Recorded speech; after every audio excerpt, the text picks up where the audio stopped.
بسم الله الرحمن الرحيم. صلى الله عليك يا رسول الله وعلى أهل بيتك المظلومين. صلى الله عليك يا مولاي وابن مولاي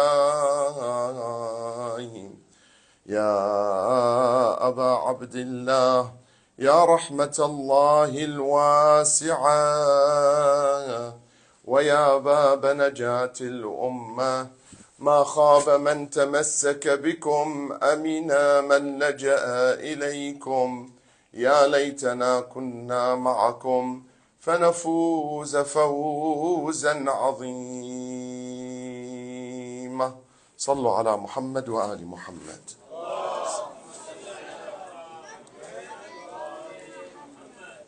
بسم الله الرحمن الرحيم. الحمد لله رب العالمين. الحمد لله الذي هدانا لهذا وما كنا لنهتدي لولا أن هدانا الله، وأشهد أن لا إله إلا الله وحده لا شريك له، وأشهد أن سيدنا وعظيمنا وحبيب قلوبنا النبي المؤيد والرسول المسدد والمصطفى الأمجد والمحمود الأحمد حبيب إله العالمين أبي القاسم محمد، صلوات الله وسلامه عليه وعلى أهل بيته الطيبين الطاهرين المعصومين، سفن النجاة الأعلام، من ركب سفينتهم نجا ومن تخلف عنها هلك وغرق. ثم أما بعد. Respected elders, brothers and sisters, Assalamu alaikum jami'an wa rahmatullahi wa barakatuh. As you are quite aware from yesterday, that we've reached point number 5 of 9 points in regard to the discussion at hand. And if you remember yesterday, I mentioned point number 5, but I did not elaborate on it.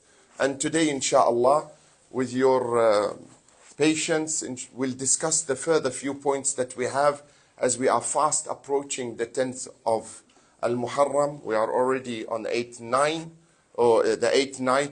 and I hope I can cover the topic at hand. The 5th point I was trying to discuss yesterday was establishing what we call the underlying framework for action. What does that mean? We need to initiate discussions with our youth. We need to probe into their own minds. What is going in that mind?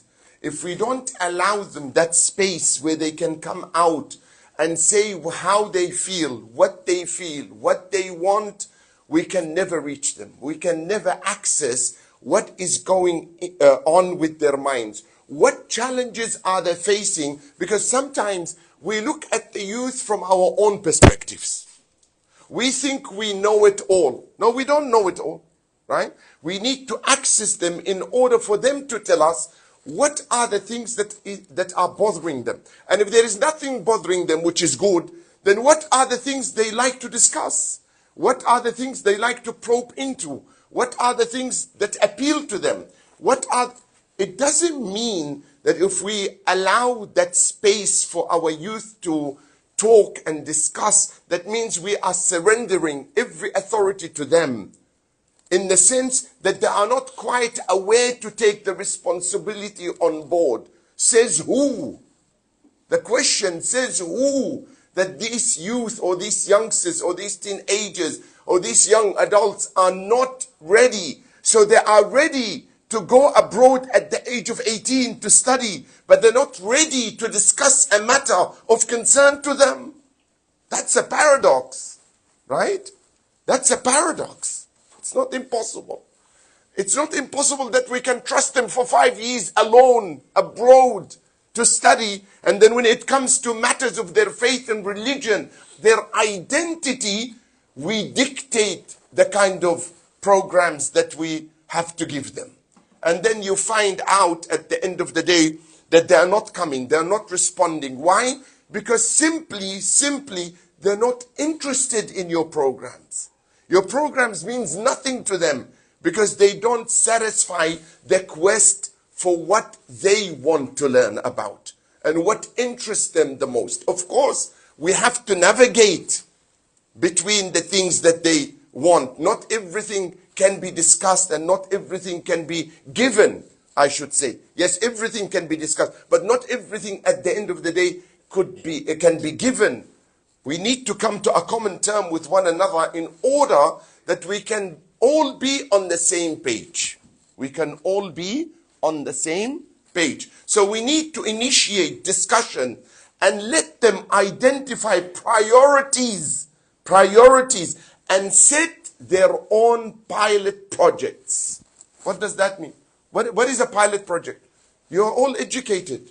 They tell you this to do a pilot project when you go study, right? In universities and all this, yeah? It's a minor kind of study where you sit with a group of 5 or 6 or 7 or 10 or 8, or whatever the case may be, and you sit on a task until you are able to dissect it, probe into it, and then try and work it out, right? So this task could be anything. This task could be anything within the Muslim community as well. Because I've always said this, and inshallah, one day before I die, I will see this happening in our communities, at least outside the majalis of the 10 days. Because I know the majalis of the 10 days are quite, conservative, and people have this kind of attachment to these majalis because they're beautiful. They bring the community together, right?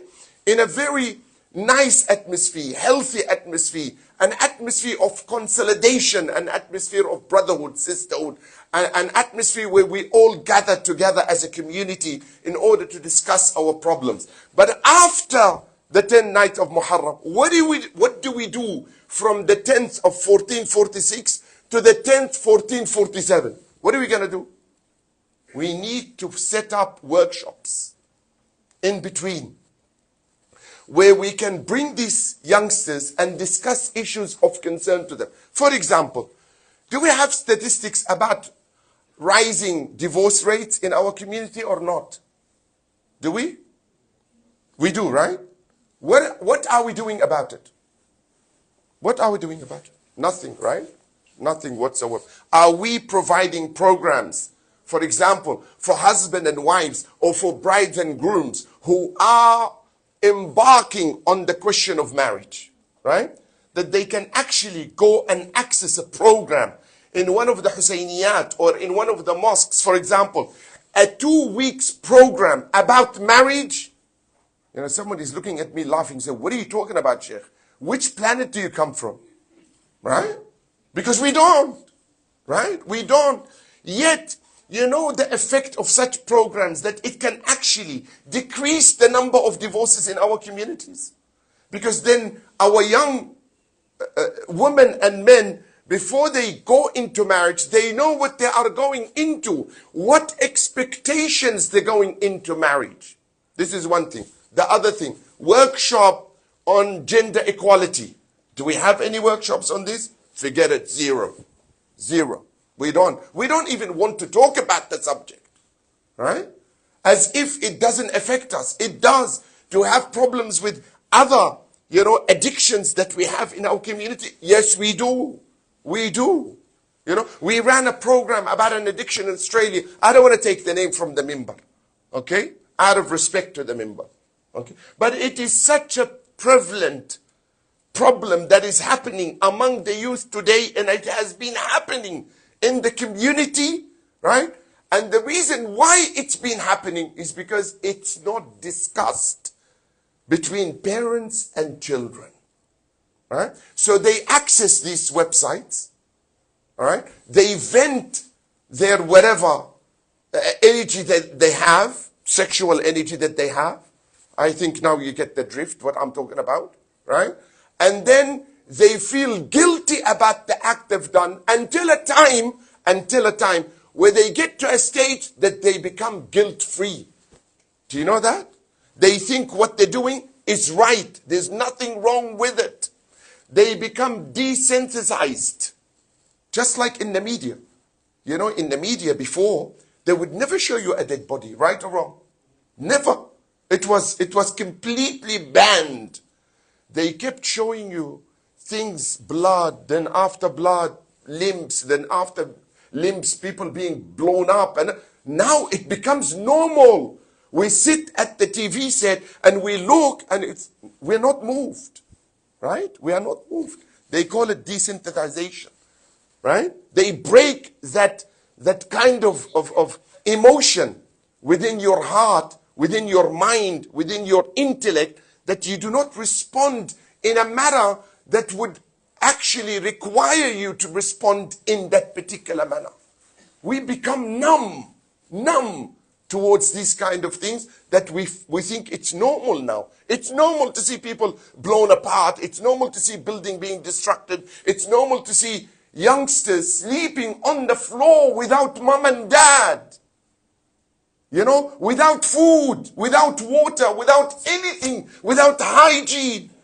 And then we can see it in ourselves, or it becomes so normal that after seeing that scene, to actually go to a 5-star restaurant and eat as if I have not seen anything. Right? This is modern colonization. They don't want to spend a budget on arms anymore. They'd rather control you and control me through media outlets, social media platforms. That is the new tactics of war. That's how people are being controlled these days, you know. Globalization at its best. At its best. We have bloggers for good or for bad. You know, this so-called Facebook, right? Is it a sword with two edges or not? It is, right? You can use it for your own advantages. You can promote your faith, promote your aqidah, promote your Islam, promote Ahlul Bayt, salawatullahi wa salamu alayhim ajma'in, in the most eloquent way. Promote yourself through some sort of, for example, experiences that you have, skills that you have, for example, where you can benefit others, right? Rather, what we see in some of our communities, unfortunately, and this is absolutely mind-boggling, wallahi al-azim. A girl who's been in hijab for 20 years, alhamdulillah rabbil alamin. Her parents are amazed that she stuck to her hijab. All of a sudden, overnight, because there was something brewing. It didn't happen overnight, by the way. It did not happen overnight. There is something brewing in her mind. But her parents never picked up on these points, on these things that are happening, on the trouble spots. Remember I said, look out for troubles. They were not looking for trouble spots. All of a sudden, she takes her hijab off. Okay, we respect your decision. You came at a decision now that maybe you were forced by your parents to put your scarf. Now you arrive at a decision, you don't want it anymore. But look where the audacity takes her. Okay? Look where the audacity takes her. She puts a special post on social media, on Instagram or on Facebook. What is the post? She's in a photo without hijab, with a caption under the photo. Don't judge me. What? What? Don't judge me? Why are you putting your photo on a public social media platform if you don't want anyone to talk to you or judge you? Don't judge me. It's not by hijab. Iman is, here we go, to the old broken album. You know, Iman is in the heart. You know, the Prophet said Iman in the heart, true. قال رسول الله صلى الله عليه وآله وسلم الإيمان ما وقر في القلب. But he didn't stop. Look what he said. وصدقه العمل. Iman is what is fixed in the heart but corroborated by action. Subhanallah. Strengthened, corroborated, backed by action. So if I want to be a mu'min, I need to act like a mu'min. If I am a Muslim, I need to act like a Muslim. If I am someone that holds certain morality and principles, I need to act within the parameters of these values and principles. Otherwise, I'm kidding no one but myself. You know, I'm not kidding anyone. At the end of the day, you took your hijab, you put your abaya, you took your abaya, I'm not going into your grave. Right? I'm not the one. And if you're complaining about heat, come and see me. I'm wearing 3 layers. Huh? Oh, this amama is 3 kilos. 3 kgs. You know? So, if it's going to be by comparison, You know, I probably have more clothes than anyone else, right? But it's a matter of faith.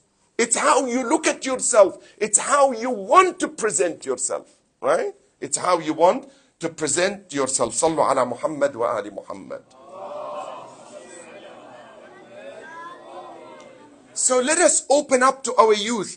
Let them discuss what they want. Instead of leading them by the nose and impose a set and dry plan of activities to them, where they don't feel the affinity and the association with such programs. Yeah, for example, we developed certain programs in Australia. One of them is a end of year camp. Inshallah, you have something like this. I heard that you have something like this.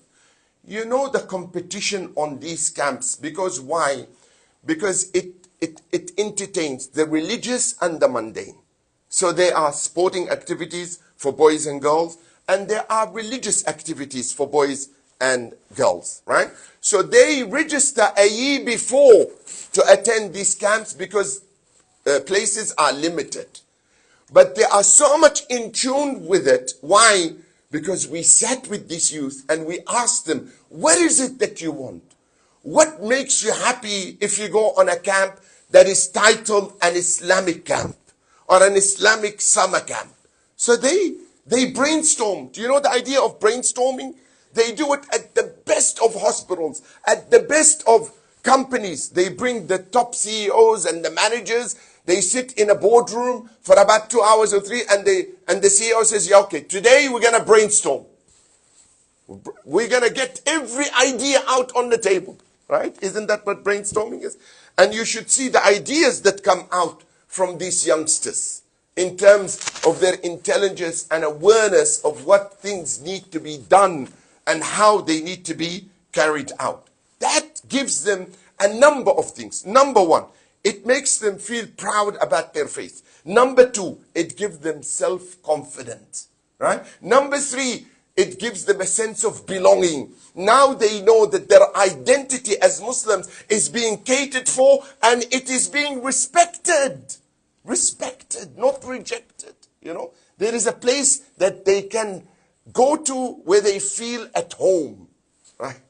They feel the pride of being in this particular place or this particular organization. Number six, win acceptance for community programs. Invite their participation instead of imposing, again, a cut and dry plan prepared by, you know, those who are in charge, you know. And make sure you get funders for these programs so that you don't stop such programs halfway through. No. Make sure you maintain a sense of funding for these, allocated that specifically and holistically for these kind of programs. They don't go elsewhere. They don't go on food. You know, I work with a community. I work in a community. When you go into their mosques, they have 5 boxes. One box, they call it niyaz. You know what niyaz mean? Food. Food. Next box, imam fund.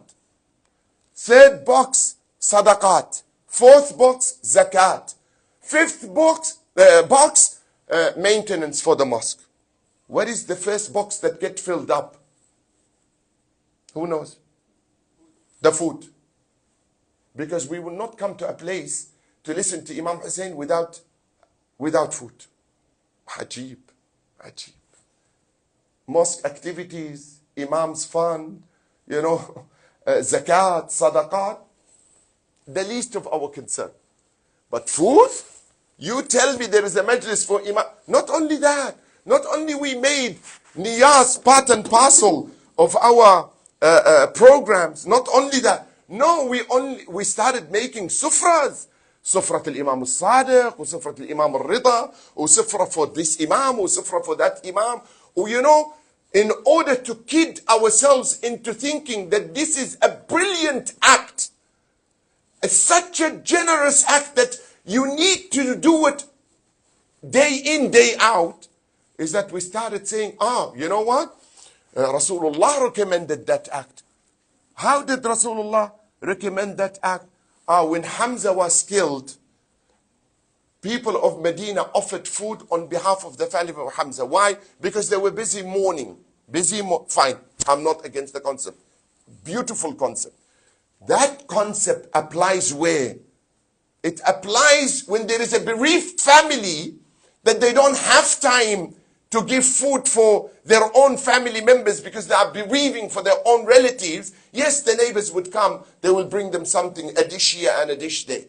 But who among us today, at least in the affluent societies of today, right? Such as, for example, the West or the Gulf, the GCC country, who needs a meal after a majlis?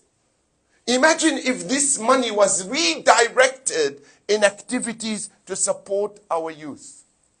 How much can we get out of it? Right? How much can we get out of it? I'm not saying abandon the activity. I'm saying limit it and invest in something of greater importance, which is the aqeedah of our children. The aqeedah of our children. Sallu ala Muhammad wa ali Muhammad.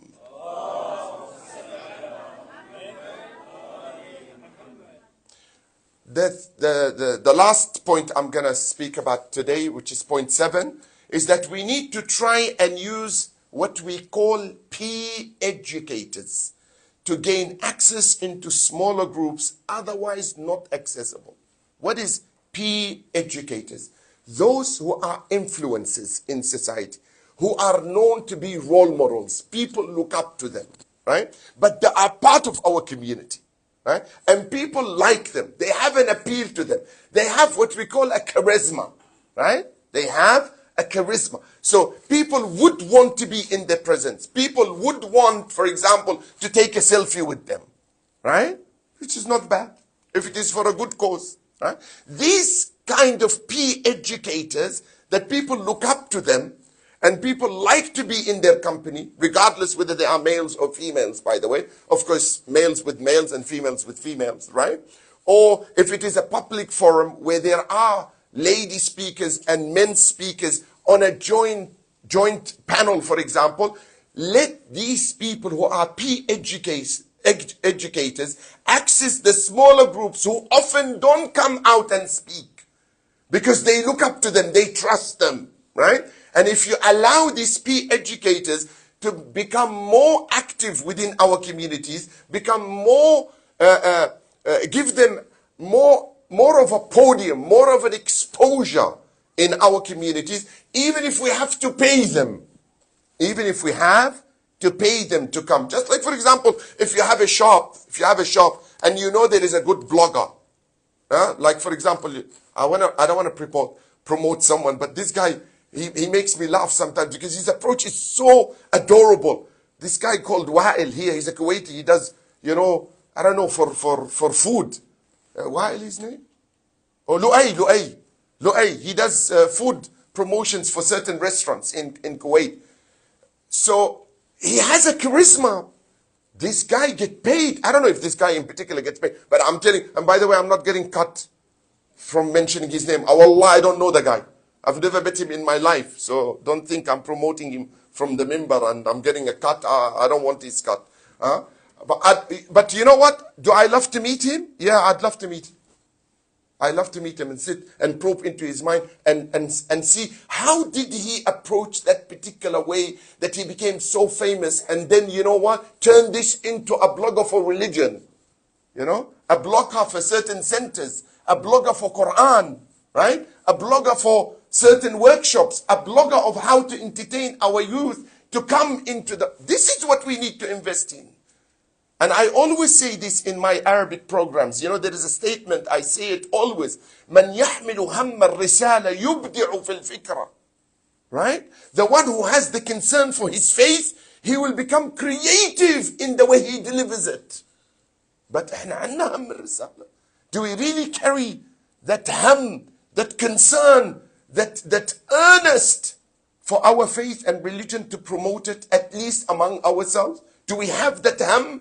Do we have that concern so that we become creative in the way we present it to our community and to others? That's the key point. We need to invest in that particular issue so that we can become geniuses at the way we invite people to Islam. ادعو إلى سبيل ربك بالحكمة والموعظة الحسنة. Oh Muhammad, Allahumma salli ala Muhammad wa ali Muhammad.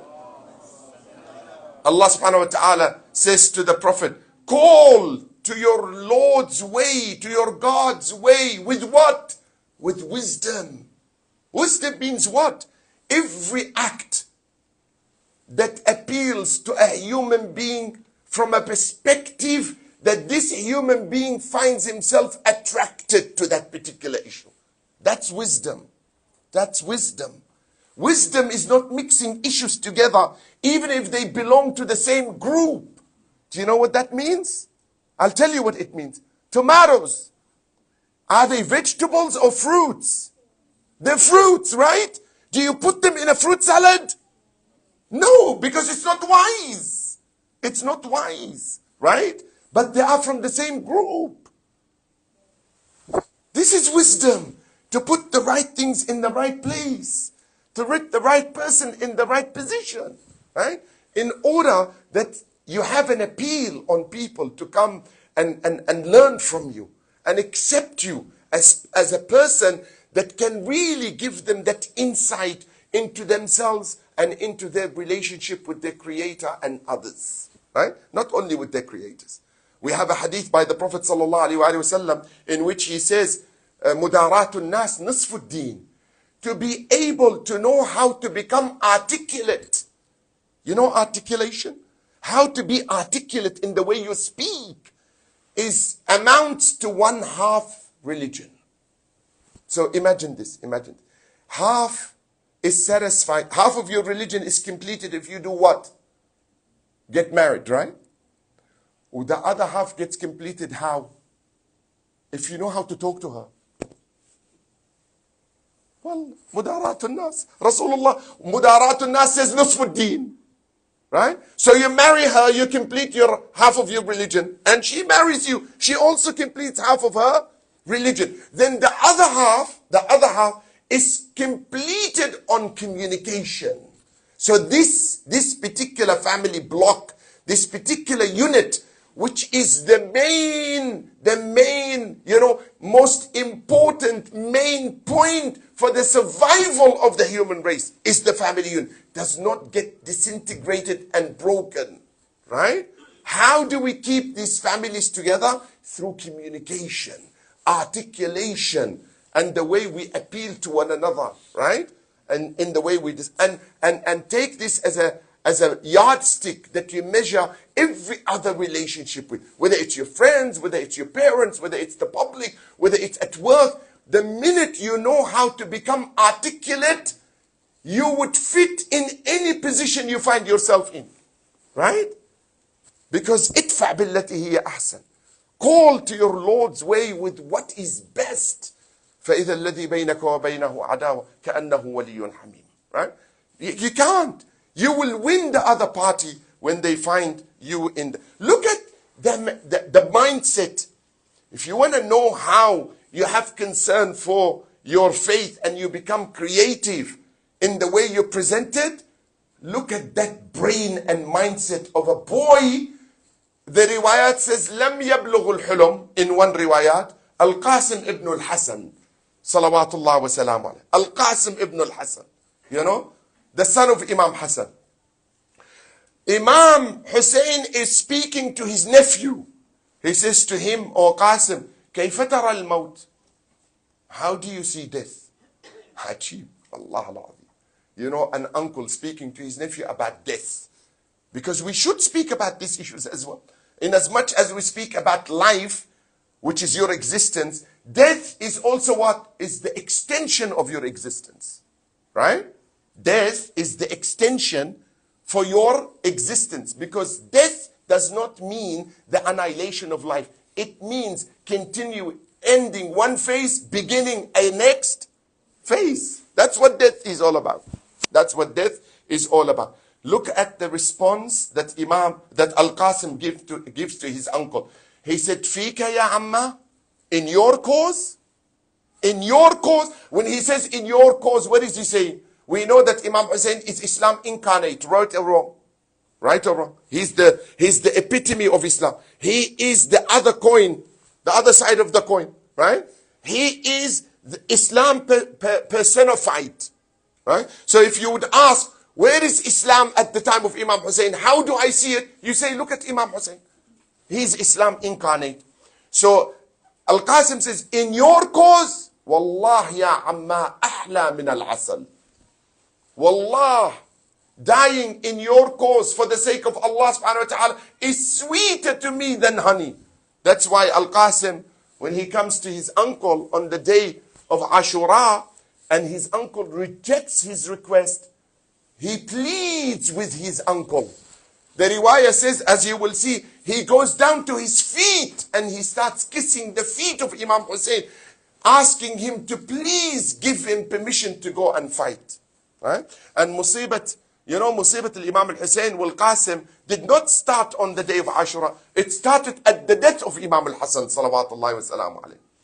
When Imam Hussein came to bid farewell to his brother Imam al-Hasan, salawatullahi wa salamu alayhi, and he saw him in so much pain, because of the poison that was put in his food, so much so that his liver was cut into pieces, salawatullahi wa salamu alayhi, so much so that he tells his brother Imam al-Hussein, salawatullahi wa salamu alayhi, when he came to visit him, give me that basin, a tisht, give me that basin, this plate, whatever. He says, why do you want a plate, oh my brother? He said, I want to spit my liver out from the poison.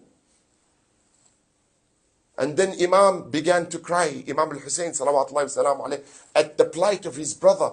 And then the Imam says, don't cry. La yawm ka yawmika ya Aba Abdullah. La yawm. There's no day like your day, O Abu Abdullah.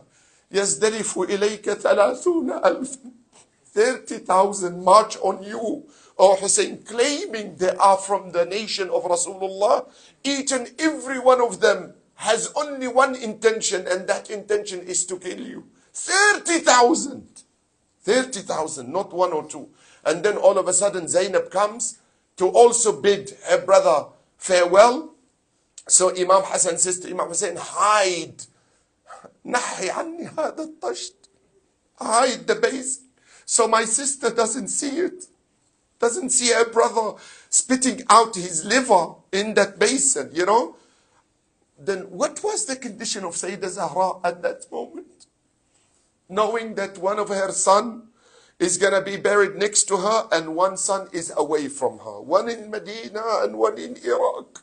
Right? And her daughters are going to be taken as prisoners of war, sabaya, paraded from one town to another. Subhanallah. And after all the companions of Imam Hussein, salamullah alayh, offered themselves in shahada, and after the death of Ali al-Akbar, Al-Qasim came to his uncle Hussein. He said, Ya Amma, al-Atash, al-Atash, adrikni bi sharbati ma. Give me a sip of water. The Imam granted him patience and said, oh my nephew, it bereaves your uncle that you ask him for water and he cannot satisfy you. Then Al-Qasim came out, a child who has not even reached the age of accountability, when he heard the words of his uncle saying in the loudest of voices on the plains of Karbala, هل من ذاب يذب عن حرم رسول الله، هل من موحد يخاف الله فينا، هل من معين يرجو ما عند الله في إعانتنا، وما من أحد يغيثه وينصره. Imam Hussein looked at his nephew with his armor, with the sword dragging on the floor, the sword of his father Imam al-Hasan. He hugged his nephew and began to cry until the riwayah says they both fell unconscious to the ground. Then Al-Qasim asked his uncle to go and fight. He said, oh my nephew, you are the last remaining member of my brother's family to me, and I want you to remain the last one, and that I would die before you. Imam Hussein refused to give him permission. Al-Qasim kneeled down to the legs of Imam Hussein and began to kiss them and saying to him, Ya Amma, la taqata li ala al-baqa wa ara bani umumati wa ikhwati mujazzarina kal adahi wa araka wahidan فريدا فلم يزل يستأذن عمه حتى أذن له فخرج ودموعه تسيل على خديه. Then finally Imam Hussein gave permission to Al-Qasim. Al-Qasim bid his uncle farewell and began to repeat the following words: إن تنكروني إن تنكروني فأنا نجل الحسن صبط النبي المصطفى والمؤتمن هذا حسين كالأسير المرتهن بين أناس لاصقوا صوب المزون. Hamid ibn Muslim says, a boy appeared on the plains of Karbala. He looked like the moon. He began to fight the enemy line so intensely until Hamid ibn Muslim said, I was standing in the camp of Umar ibn Sa'd and I'm looking at this young man wearing an izar and a shirt, wearing a lower garment and an upper garment, and I can recall that one of the straps on his left sandals became undone. He kneeled down to fix it, unwary of all the thousands of men that were surrounding him. Then Amr ibn Sa'd al-Azdi said, Wallahi la ashuddanna alayh. By God, I shall go and attack him. And I said to him, Hamid ibn Muslim is saying to this Azdi, why would you do that? By God, if he was to hit me personally, I would not respond to him. Don't you see your army has already surrounded him and they are attacking him from every side? He said, by God, I shall do so, and I want to finish him so that I bereave his uncle over him. So he went to Al-Qasim. يعز عليكم يا مؤمنين أجركم الله. He came to Al-Qasim. While Al-Qasim trying to fight and fend himself, he struck him with a sword. It landed on his head. The young boy fell to his face to the ground, مناديا يا عماه أدركني. فجاءه الحسين كالصقر المنقذ. Imam Hussein came towards his nephew like an attacking eagle in order to separate the people from him. Then the Imam hit Al-Azdi, the one who killed Al-Qasim, but he protected himself by raising his hand. But Imam severed the hand of Al-Azdi. The riwayah says he cried out that Al-Azdi in such a way, in such agony, that the entire camp could hear him. Then he left Al-Qasim and moved away. Then the people of Kufa from the army of Umar ibn Sa'd came to rescue Al-Azdi, while Al-Hussein is trying to rescue his nephew Al-Qasim. يعز عليكم يا مؤمنين. The horses hit Al-Qasim and they began to trample him with their hooves. By the time the dust settled, Al-Hussein is standing on top of Al-Qasim, and Al-Qasim is kicking with his legs the floor where he was lying down. فقال الإمام يعز على عمك أن تدعوه فلا يجيبك أو يجيبك فلا يعينك أو يعينك فلا يغني عنك. It bereaves your uncle that you call him to rescue you, but he can't respond, or he responds but he can't help you, or he helps you but he can't prevent death from you. And then the Imam began to read the following dua: بعدا لقوم قتلوك ومن خصمهم يوم القيامة جدك وأبوك. Woe unto people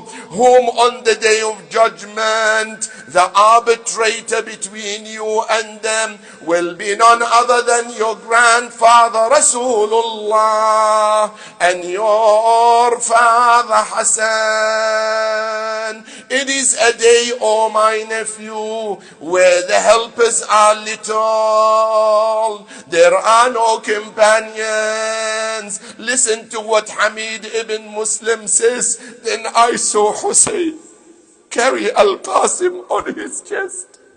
But because Imam Hussein was so bereaved, he couldn't hold Al-Qasim so much. He said, I saw the legs of Al-Qasim being dragged on the floor and the ground of Karbala. ورجلي الغلام يخطان في الأرض خطا وقد وضع الحسين صدره على صدره. Then I said, what is Hussein going to do with Al-Qasim? فجاء به حتى ألقاه بين الشهداء. He came and he placed him among the shuhada. But look at this scene, brothers and sisters. On one side there was Ali al-Akbar, on the other side Al-Qasim. Then Imam Hussein laid between them. He placed one hand on Al-Akbar and the other hand on Al-Qasim. Allahumma innaka ta'lam, and began to pray. Allahumma innaka ta'lam annahum da'awna liyansuruna fakhadhaluna wa a'anu alayna a'da'ana. Allahumma ahsihim adada waqtulhum badada wa la tughadir minhum ahada. Now the scene is more intense. His mother hears of his martyrdom. Allahu Akbar. Ramla can't believe now Al-Qasim is gone. When they came to see Al-Qasim, the riwayah says one of them threw herself on his head, the other on her leg, the other on his chest, and began to cry, and their voices were raised high. Then Ramla came and began to say, Wa walada, Wa qasima, Rahimallah man qal, Wa qasima, Wa walada.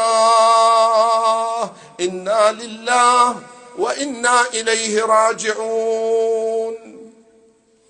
وسيعلم الذين ظلموا أي منقلب ينقلبون ولا حول ولا قوة إلا بالله العلي العظيم. 5 times from the bottom of your hearts, brothers and sisters, join me please in these holy nights. These are the nights of dua, these are the nights of hajat, these are the nights of request. These are the nights when we appeal to Allah subhanahu wa ta'ala by the presence and the virtue and the stature of such family members of the Prophet, that Allah subhanahu wa ta'ala in his infinite wisdom, with his mercy, with his generosity, that he would answer our prayers. Bismillahir Rahmanir Rahim. Amma yujibul muttarra idha da'a ويكشف السوء أمن يجيب